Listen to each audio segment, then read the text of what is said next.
Good evening and salutations, my Days of Our Lives fans. First of all, I want to sit there and talk about just how disappointed I am with the length of this episode. They could have cut out so much and still you would have understood what was going on. 40 minutes was way too long.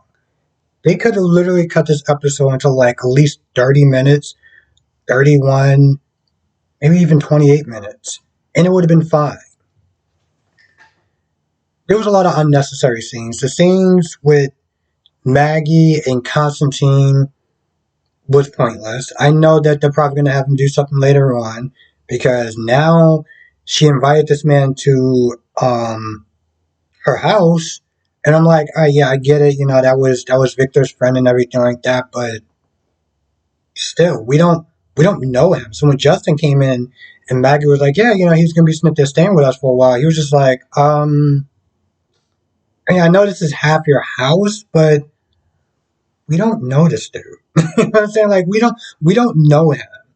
Um, so it's a little kind of odd, but I know he's probably going to be doing something sort of fishy. I can't imagine him just going there to have this full house moment and everything. I'm pretty sure he's up to something. But again, this whole scene with them just dragged out way too long. You know, at first Belle was sitting there saying that she couldn't forgive Sean. I'm just like, you're a hypocrite. You're an absolute hypocrite. And I'm so glad that Philip, set her straight on that. Because I'm like, bro, you've literally done it dirt as well.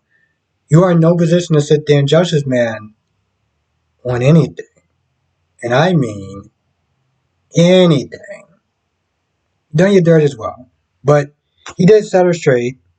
Now, Tali was there talking to Sean, and she's, I feel bad and everything like that. And I'm kind of just like, I get it. That's a good thing. She's taking accountability for her part. But I feel like after a while, it's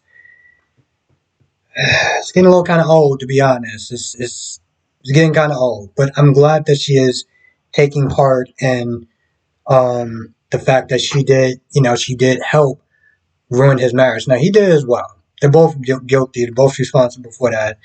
And of course, when she puts her hand on his hand, Belle just happened to walk on in. I'm just like, wow, this is so predictable. I don't even have a joke for that. Anyway, she comes in, she's like, yeah, I want to work on the marriage. And he's like, yeah, that's cool. I want to do that, but I need to sit there and save myself first. So he is checking into a rehab because he needs to get his stuff in order before he can sit there and think about trying to get them in order. At first, she takes it kind of personal, but she does understand that it's not him, it's not her, it's him, you know? Kate was not happy with Philip um, going to Chloe, going with Chloe to New York, and a lot of the stuff she blamed on him, on her, and I wasn't a fan of that. I'm like, your son was literally sitting there going crazy. Oh, she drove you to go crazy. Oh yeah, because that's see, I can't stand parents like that. I really cannot stand parents like that. That will sit there and look at the other person like they're the problem. And your kid is just, she drove you to it. It's her fault. I'm like, oh, okay, Karen. I mean, Kate. But he did own up to it. He was like, no, this was me. I did that. I went too far. Um, I don't, I don't understand. I understand that people say they're high school sweethearts. Yo, this dude was literally obsessed with her. He was literally obsessed with her, and she's like, "Yeah, I still have feelings for him. You have feelings for somebody at one point that was obsessed with you? Yeah, because that could just never happen again, right? I start you. It shouldn't even be a next time. That's the thing. But whatever. People went them together, even though it makes absolutely no sense to me. But whatever. Um, so they get ready to go to New York. Kate's just like, yo, listen, just be careful with him. Um, because I'm gonna be honest, I know that he was a scumbag to her back in the day as well, right? I've heard he was a scumbag to her back in the day. He didn't even give her the time of day until she started dressing hot.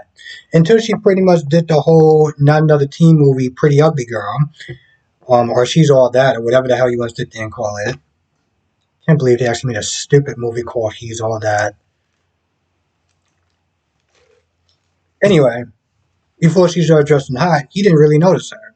So he's had his scumbag tendencies as well. I only came in it for her scumbag ways, which I was not a fan of. Anyway, they're going to New York, so that's that. Now, after Alex and Justin clear some things up as far as still being father and son, regardless of biology or not, and clearing up the whole did you kick Maggie to the curb? And he was like, no, she chose to leave. I wanted her to stay. Like, it's my right. I'm doing the old man, I'm doing the old man proud, and this is what I'm doing. But I didn't kick her out. She chose to leave. Now, yeah, I did feel bad for her because she did lose her husband, and yeah, now she technically lost her title. But at the same time, although I do feel bad for her, I'm like, it's not like you didn't sit there and say you couldn't work. Hell, with the money that he gave her, it's not like she really has to work anyway. This is my whole thing. Whenever people that are in a rich, very powerful position get fired or let go, I have a hard time being like, man, that sucks. I mean, you won't be able to pay oh, wait, you're rich. So it doesn't really do much. I think, and again, just going off on a tangent of Y&R or even this show, it's like, okay, Philip got kicked out of Titan at one point. Is he going to lose his home now? No? Oh, wait, he's rich, so it doesn't really matter. I think that's the part that always, when people sit there, they get upset that Adam, lost his job, or Brady, or, well, I don't know how rich Brady is, but other people that lose their job that are that are financially wealthy, it's just like, really? I mean, because he's not going to go hungry. She's not going to go hungry. Why does it matter?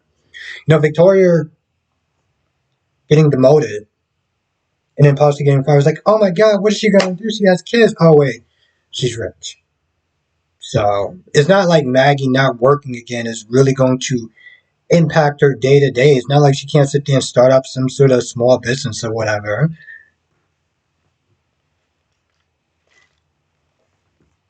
I did kind of go off on a tangent. I was like, let me try to see if I can wheel it right back in.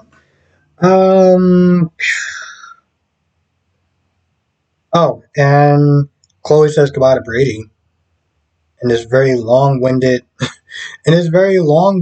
I'm leaving Salem to go to New York with Philip. And this episode was way too long. This episode seemed like it was not going to end. I literally sat there with like the 22. I was like, yo, I still got 22 minutes. I still got 22 damn minutes. This is insane. Oh my goodness, listen, they could have cut that down. That ends up being somewhat disappointing me. This episode wasn't terrible, right? And I can see where some people are saying it was fluff. It wasn't terrible. It just lasted too long. I could have shortened it down. It would have been like, okay, this was an okay, decent episode. Not much happened. I think that's the thing though. Like, not much really happened in this episode. Chloe's talking about she's leaving. I was like, whoa. I thought you were leaving like 4 days ago. What the hell are you still here for? I personally do think that the whole thing is stupid. I know it has a lot to do probably with the actress or decisions or whatever, but to break up Chloe and Xander simply because Xander has a child doesn't really it doesn't change anything. Xander and Sarah still have their issues. And their issues are not going to just magically go away because they have a child. It's really not. I know sometimes people sit there and say children bring people together, but when you have those issues, it doesn't really do anything. You're just going to sit there and pretend that they're not there. And they're still there. Let me see what else. And I think that's about it. Oh, and Marlena was there for some odd reason. At least Kate being there actually did make some sort of sense. Kate was there for Philip. I guess Marlena was there for Brady. Because Brady's all like, oh, we're not together, but, I'm still going to miss her. And I was just like, why? Oh, that's it. Also, yeah, so Brady does come down to Alex's place and it's like, yo, you quit? You didn't even bother to tell me? Then next thing you know, Alex is like, why don't you sit there and work for me? We could sit there and just run this whole thing together, and that'd be great. And Brady takes issue with that, and I'm like, did I miss something? Brady's like, oh, so first you want to do something, and then you want to, and then you want to own me. I'm like, what? What? How did you take his invitation to have him hire you as some sort of an insult? Listen, if you know how, please let me know. This way I can know something.